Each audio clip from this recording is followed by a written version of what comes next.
as we are, so wan with care, find we a time for frighted peace to pant, and breathe short-winded accents of new broils, to be commenced in strands afar remote? No more the thirsty entrance of this soil shall daub her lips with her own children's blood. No more shall trenching war channel her fields, nor bruise her flowerets with the armed hoofs of hostile paces. Those opposed eyes, which like the meteors of a troubled heaven, all of one nature, of one substance bred, did lately meet in the intestine shock and furious close of civil butchery, shall now, in mutual well-beseeming ranks, march all one way, and be no more opposed against acquaintance, kindred, and allies. The edge of war, like an ill-sheathed knife, no more shall cut his master.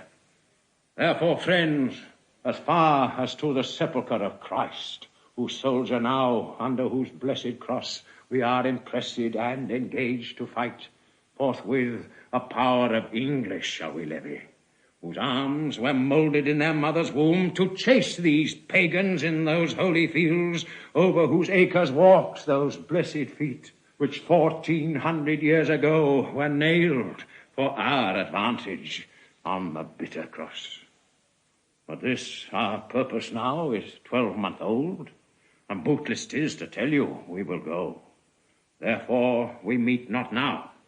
Then let me hear of you, my gentle cousin Westmoreland, what yesternight our council did decree in forwarding this dear expedience. My liege, this haste was hot in question, and many limits of the charge set down but yesternight, when all athwart there came a post from Wales, loaden with heavy news, whose worst was that the noble Mortimer, leading the men of Herefordshire to fight against the irregular and wild Glendower, was by the rude hands of that Welshman taken, 1,000 of his people butchered, upon whose dead corpse there was such misuse, such beastly, shameless transformation by those Welsh women done, as may not be without much shame retold or spoken of. It seems then that the tidings of this broil break off our business for the Holy Land. This, matched with other, did, my gracious lord.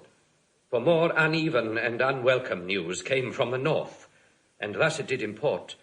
On Holyrood Day, the gallant Hotspur there, young Harry Percy, and brave Archibald, that ever valiant and approved Scot, at Homildon met, where they did spend a sad and bloody hour, as by discharge of their artillery and shape of likelihood the news was told.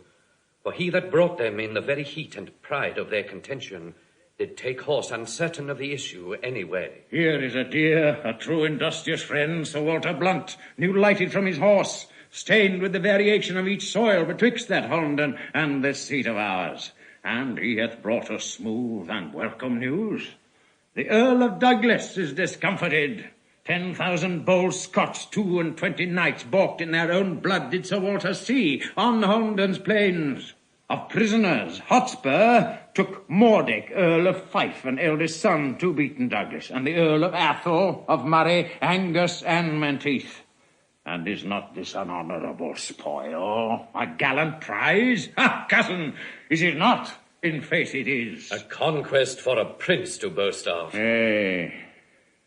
There, that makes me sad. It makes me sin in envy that my Lord Northumberland should be the father to so blessed a son who is the theme of honour's tongue. Amongst a grove, the very straightest plant, who is sweet fortune's minion and her pride, whilst I, by looking on the praise of him, see riot and dishonour stain the brow of my young Harry.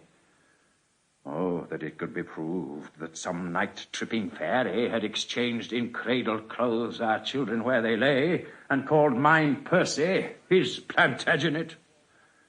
Then would I have his Harry, and he mine. But let him from my thoughts. What think you, coz, of this young Percy's pride? The prisoners which he in this adventure hath surprised to his... Sample complete. Ready to continue?